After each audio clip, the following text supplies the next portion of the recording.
જ્યારે ખુદ જેમિનીને પૂછવામાં આવ્યું કે શું ખરેખર એઆઈનો ઉપયોગ કરીને ફોટા બનાવવામાં ખતરો છે, ત્યારે તેનો જવાબ જેમિનીએ જ આપી દીધો. અને શું આપ્યો, આવો જાણીએ. નમસ્કાર દર્શક મિત્રો, ખબરશું.com ઉપરથી હું દ્રષ્ટિ આપ સૌનું સ્વાગત કરું છું. મિત્રો, જો તમે પણ એઆઈના ટ્રેન્ડને ફોલો કર્યો છે તો આ વિડીયો તમારા માટે છે. તો એઆઈનો ઉપયોગ કરીને પોતાના અનોખા સુંદર ફોટાને જનરેટ કર્યા છે. કેટલાકને રમૂજી લાગી રહ્યું છે તો કેટલાક એના જોખમો વિશે ચિંતિત થઈ રહ્યા છે. જ્યારે ખુદ જેમિનીને પૂછવામાં આવ્યું કે શું ખરેખર એઆઈનો ઉપયોગ કરીને ફોટા બનાવવામાં ખતરો છે, ત્યારે તેનો જવાબ જેમિનીએ જ આપી દીધો. અને શું આપ્યો, આવો જાણીએ.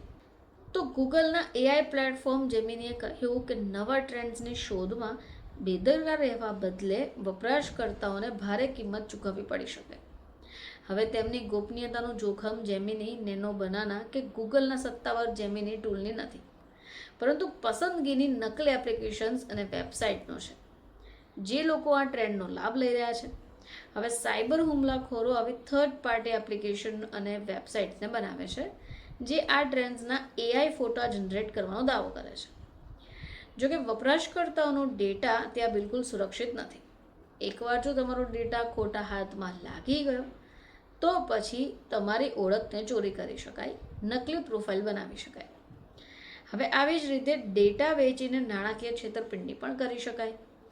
તમારા ચહેરા સાથે અશ્લીલ ફોટોઝ અથવા વિડીયોઝને જનરેટ કરી શકાય.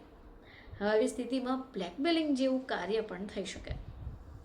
હવે એઆઈની મદદથી ખૂબ વાસ્તવિક દેખાતા ચિત્રો બનાવવાનું સરળ થયું, જેનો ઉપયોગ ખોટી માહિતી ફેલાવવા માટે થઈ શકે અને લોકોમાં મૂંઝવણ, ભય પેદા થઈ જાય.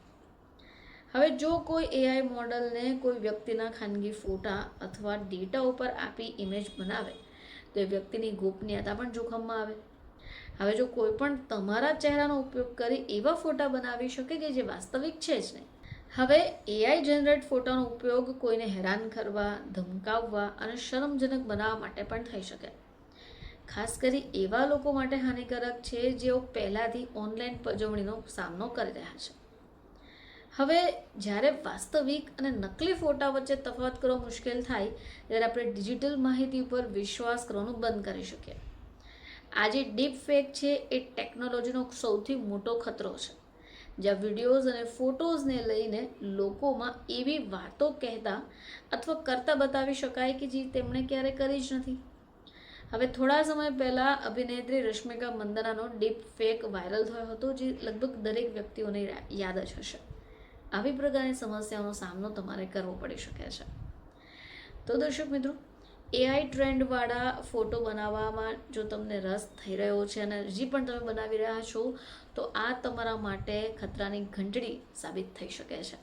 તમારે સાવધાન થઈ જવાની જરૂર છે. ફરીથી આપ સમક્ષ હાજર થઈશું. ત્યાં સુધી જોતા રહેજો ખબરશું.com.